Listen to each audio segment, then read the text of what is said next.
Tricoter. Il est possible, qu'en lisant ce mot, vous ayez à l'esprit une vieille femme qui tricote un pull pour un proche. Rien n'est plus éloigné de la réalité.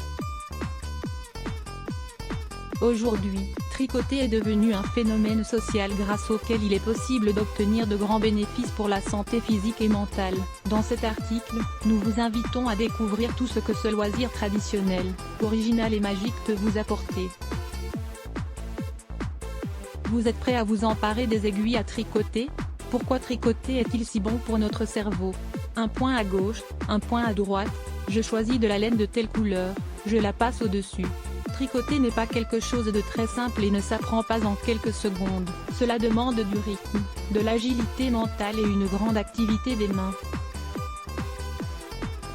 Le tricot ne nous apporte pas seulement la satisfaction de fabriquer une écharpe multicolore, un pull que l'on veut offrir à son conjoint, ou ce sac si original que personne n'a. Il s'agit d'un phénomène social que beaucoup appellent tricothérapie. Autrement dit, un exercice avec d'innombrables bienfaits pour la santé. Le tricot est très conseillé pour tous les groupes, grands, petits, jeunes, vieux, hommes, femmes, enfants ayant des problèmes de comportement ou handicapés, personnes stressées. Tout le monde est concerné. 1. Nous exerçons les deux hémisphères cérébraux. Le simple acte de passer la laine dans une aiguille, puis dans une autre, améliore énormément notre coordination cérébrale. Si nous ajoutons à cela la plus ou moins grande complexité du vêtement que nous sommes en train de fabriquer, l'habileté mentale développera encore plus le rythme et la coordination. Bien que cela vous surprenne, le tricot est vraiment une activité thérapeutique pour n'importe qui. Il a également été vérifié que les enfants ayant des problèmes psychiques se trouvent en meilleure forme lorsqu'ils sont obligés de focaliser leur attention sur une activité. Enseignez donc le tricot aux plus jeunes à tricoter. Ce n'est en effet pas une activité qui appartient exclusivement aux grands-mères. 2.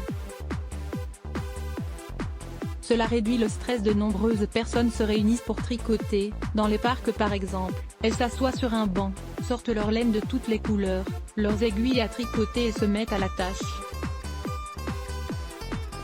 Lisez également, les livres de coloriage sont de puissants alliés pour réduire le stress. Elles se détendent en discutant ou tout simplement en se concentrant sur leur activité, ce qui leur permet de relativiser leurs problèmes et leurs inquiétudes. Tricoter relaxe. La simple activité manuelle et le fait de fixer son attention sur cette tâche nous ouvre les portes à un état de tranquillité, qui apporte des bénéfices aux personnes qui traversent des épisodes de stress ou d'anxiété. 3. Tricoter améliore notre morale. Comme nous l'avons dit précédemment, de nombreuses personnes ont pour habitude de se réunir pour tricoter ensemble et discuter tranquillement.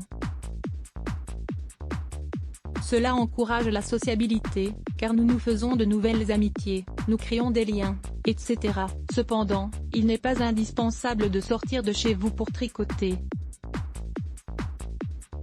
Quand nous sommes seuls, nous profitons également du silence de nos pensées, tout en faisant augmenter la dose d'endorphine capable de nous relaxer et de nous donner une grande sensation de bien-être. 4. Tricoter améliore notre motricité manuelle. Vous avez sûrement déjà observé les grand-mères tricoter, avec leurs mains agiles, et un sens manuel hors du commun.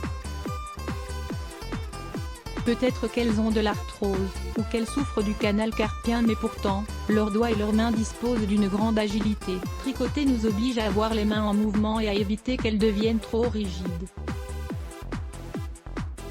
Cela vaut la peine de pratiquer cet exercice, au moins 1 heure par jour. De cette manière, la souffrance causée par l'arthrite, par exemple, peut s'adoucir un peu. De plus, dans le cas des enfants, il a été prouvé que tricoter améliore la motricité.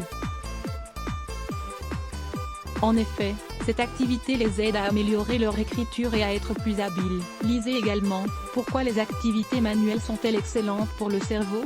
5. Tricoter encourage l'estime de soi. Comment quelque chose d'aussi simple que tricoter peut améliorer notre morale?